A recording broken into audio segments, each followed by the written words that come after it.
Har bir shaharning ekologik holati birinchi navbatda oqova suv tarmoqlarining foydalanish madaniyatiga bog'liq. Tizimdagi quvurlar aslida faqat suyuq chiqindilar uchun mo'ljallangan bo'lsa-da, afsuski ba'zi hamyurtlarimiz tomonidan maishiy chiqindilarni tashlanishi ham kuzatilmoqda. Bu kabi xatti-harakatlar nafaqat tozalash inshootlariga zarar yetkazadi, balki atrof muhitga ham salbiy ta'sir ko'rsatadi.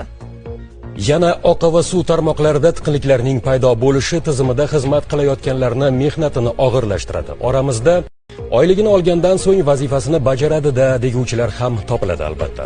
Biroq unutmang, ba'zida xodimlar biz tomonimizdan tashlanayotgan qattiq chiqindilar sabab yuzaga kelgan muammolarni yechish uchun hattoki o'z hayotlarini xavf ostiga qo'yishadi. Bu kabi ayanchli hodisalarning paydo bo'lishida qo'sh tirnoq ichidagi farosatli insonlarning hissasi bor. Sababi ular tomonidan tashlanayotgan bolalar tagliklari, nam salfetkalar, gigiyenik vositalari, plastik idishlar va shunga o'xshash turli buyumlarning faqatgina suyuq chiqindilar uchun mo'ljallangan tarmoqlarga tashlanishi natijasida ko'ngilsiz holatlar ham tez-tez kuzatilib turibdi. Birgina Termiz shahrida bir kunda 500-600 kilogramm, poytaxt Toshkent shahrida esa 2 tonnadan ziyodroq chiqindilar oqova suv tarmog'iga tashlanadi.